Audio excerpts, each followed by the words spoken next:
Vote चोरी लोकतंत्र पर सबसे बड़ा हमला है और ये हमला कुछ लोगों ने मिलकर किया है। इनको सज़ा मिलनी चाहिए। चुनाव आयोग जिसके ऊपर पूरी जिम्मेदारी है कि इस डेमोक्रेटिक वे में इस देश को चलाए और पूरी पारदर्शिता के साथ चुनाव कराए ताकि ये देश लोकतंत्र रूप से बना रहे। सभी का देश और एक वोट के अनुसार जो अधिकार दिया है कि एक वोट से ये देश तय करेगा कि इस देश में किस तरह की सरकारें चलेंगी और बनेंगी। ये छोटी मोटी बात नहीं है। राहुल जी ने जो इतना बड़ा कार्य किया, खुलासा किया और बहुत तरीके से उन्होंने अपनी बात रखी थी, पुख्ता बात रखी, परंतु इसके साथ में क्या ये केवल जिम्मेदारी राहुल गांधी की है? राहुल गांधी की है, आपकी और मेरी नहीं है। क्या हम जो ज़्यादा राजनीति समझते नहीं हैं और लोकतंत्र के होते उन लोगों के भरोसे बैठते हैं कि सरकार जो देगी वो हम लेंगे, या हम अपने आप को इस देश का मालिक मानते हैं या नागरिक मानते हैं? तो नागरिकता का सबसे पहला कदम यह है कि आपको सवाल पूछना होगा। अब अभी तक आपने चुपचाप सहा है, परंतु हर गांव से अब ये आवाज़ आनी चाहिए, हर गली से आनी चाहिए। और युवाओं को तो खास तौर से, जब तुम्हारे लिए रोज़गार नहीं है तो क्यों नहीं है? क्योंकि जब ऐसे लोग बैठ जाएंगे जो चोरी की सरकार बनाएंगे, तो वो किस उद्देश्य से ये सब कर रहे हैं? वो इसीलिए कर रहे हैं ना कि आप बर्बाद हो जाएं, आपका देश बर्बाद हो जाए, लोकतंत्र ख़त्म हो जाए, फिर हम अपनी मनमर्जी करें। यही समय है। एंड द लास्ट गांधी, मैं जो बोल रहा हूँ उसको बहुत ध्यान से सुनिए। इस देश को आज़ाद करने में सबसे अहम भूमिका अपना सर्वत्र निछावर कर गांधी जी ने इसमें आगे आए और देश को आज़ाद कराया।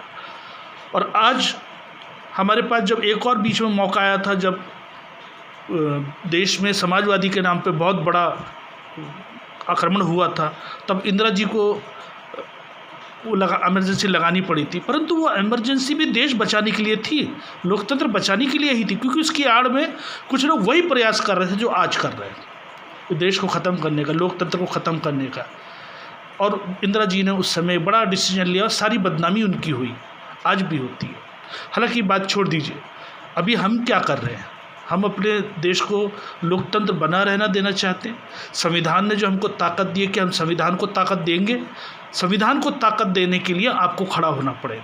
संविधान अपना काम करेगा, परंतु यह पुस्तक तब तक है, एक पुस्तक के रूप में है जो आज नहीं तो कल जला देंगे। परंतु अगर आपकी आवाज़ है तो संविधान जिंदा है, आपको निकलना पड़ेगा। केवल राहुल गांधी एक आखिरी गांधी हैं, इस देश की आखिरी आशा है। अगर उनके साथ कोई बड़ी होनी हो जाती है, जैसे कि बहुत से लोग जो आवाज़ करता है उनको दबा दिया गया, कई तरीके की चीज़ें हैं हमारे पास, परंतु हम भूल जाते हैं, बहुत जल्दी आगे निकल। देश में जब कोई बड़ा काम होता है तब कुछ ना कुछ घटना कर दी जाती है, अंजाम दे दी जाती है, लोग उसमें हिलक जाते। यकीन मानिए अब आपका जागना बहुत ज़रूरी है और अभी भी कुछ भी हो सकता है, इसमें कोई नहीं। चुनाव आयोग जवाब क्यों नहीं दे रहा है? उसका तो काम है ना, लोग पारदर्शिता के लिए, उसके सही काम के लिए उससे सवाल कर सकते हैं, आप भी कर सकते हैं। राहुल गांधी जी तो हम सब के बिहाफ पे किए, वो काम हम लोग कभी नहीं कर सकते थे, बड़ा काम था, परंतु उन्होंने जिस तरह से सच्चाई से पूरे देश के सामने रखे हैं और चुनौती दे रहे हैं, उनसे हलफनामा मांगा जा रहा है।